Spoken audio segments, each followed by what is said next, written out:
Before Colombia took over the rotating presidency for the COP16 summit, China led the world's biodiversity conservation dialogue. As president of COP15, China had a challenging role to play: unite nearly 200 countries, reconcile diverging positions, and get an ambitious agreement approved for biodiversity conservation. The result was the Kunming-Montreal Global Biodiversity Framework that was adopted in December 2022, with 196 countries approving the agreement.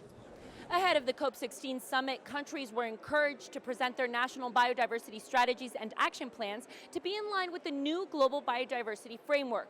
On the second day of the convention, the COP16 media spokesperson reported that 35 nations submitted their plan. During the conference, China's Minister of the Environment held various discussions on China's goals as the country presented their updated Biodiversity Action Plan in January.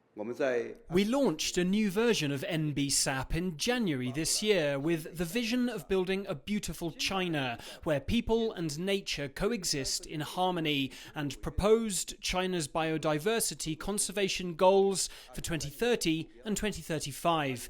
In addition, we deployed a total of 27 priority actions and 75 priority projects in 4 priority areas, namely mainstreaming biodiversity, addressing the risk of biodiversity loss, sustainable use of biodiversity, and modernizing biodiversity governance capacity. China is the first developing country to complete the update of NPSAP.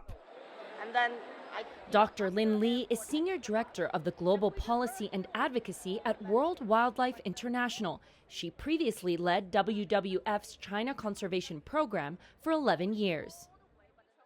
The World Wildlife Fund was the first NGO invited into China in the 1980s, and Dr. Li says the changes in China's conservation and sustainability policies have grown exponentially over the last few years. This 40 years is also the time when we see China going through rapid economic development.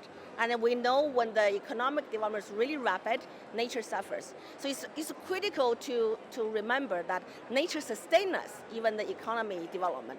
So therefore, we are really happy to see China is putting a path towards a green and a low carbon development. And this is interesting for the world to know that they do that for the fourfold purposes. One is to bring human development back in harmony with nature. WWF China is working with stakeholders in China, including the government, on conservation of wildlife and ecosystems, as well with parks officials to build the biggest national park system in China, experiences they shared at COP16. I think the world has a lot to learn from China. You know, the country has a different context to deal with, but a lot of essence, which is really going towards sustainability, is something the world needs to really learn, share, so that we can all go through the future living in harmony with nature together. For any conservation work, the biggest challenge is funding. In May, the Kunming Biodiversity Fund was launched in support of biodiversity conservation in developing countries. China pledged more than $200 million as an incentive for other countries to take action. Begue, CGTN, Cali, Colombia.